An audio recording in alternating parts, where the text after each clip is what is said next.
is Monteen, and I'm founder and executive director of HawkTalk, which is a local Atlanta area wildlife charity where we care for injured and orphaned hawks and owls. This is my sanctuary.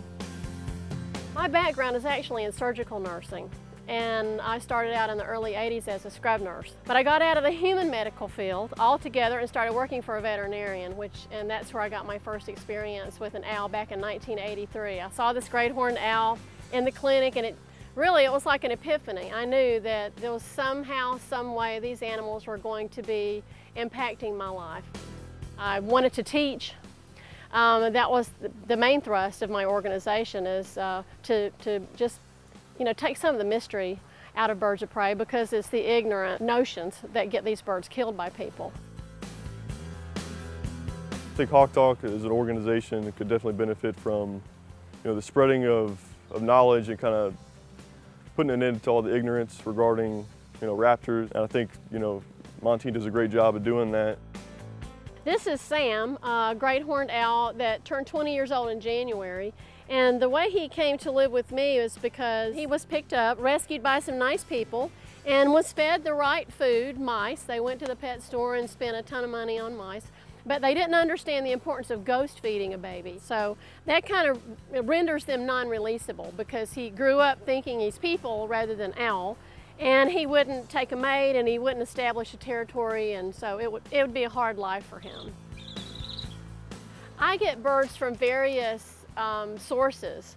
Mainly, I get calls from local veterinarians that the Good Samaritan has picked up the bird and they've brought it to their local vet. And most veterinarians don't know how to deal with raptors.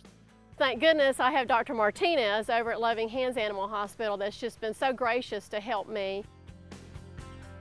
When Monteen gets a hawk, she calls me, she tells me the details, and then we get together. She comes to the office, I see the hawk, and then we decided, what's going to be the best treatment.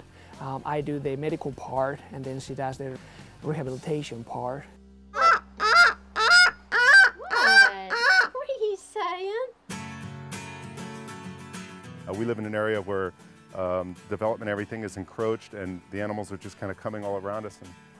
And I love what Monteen does. She keeps the birds flying in the air, and I think that's a wonderful thing.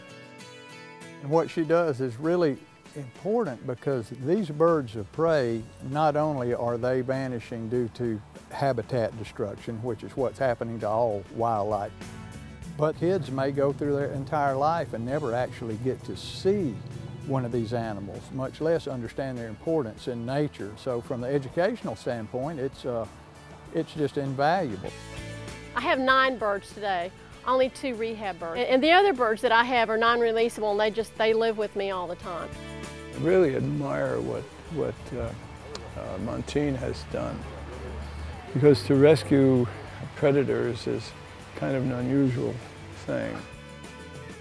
She's a nonprofit organization, and she depends on people like you and me and everybody else out there to help promote her business by sending people to her website, hawktalk.org, having them sign up for her newsletter, just any way that you can help spread the word and help support with donations.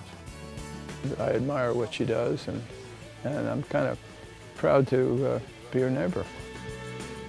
The hawks are part of the environment, and the amount of birds that are killed on highways, it's putting a dent in the population, and she's here to try to help compensate, which I think is, it's definitely necessary. Well, somebody has to care, and when I met that first owl back in 1983, it just knocked me for a loop. It changed my life.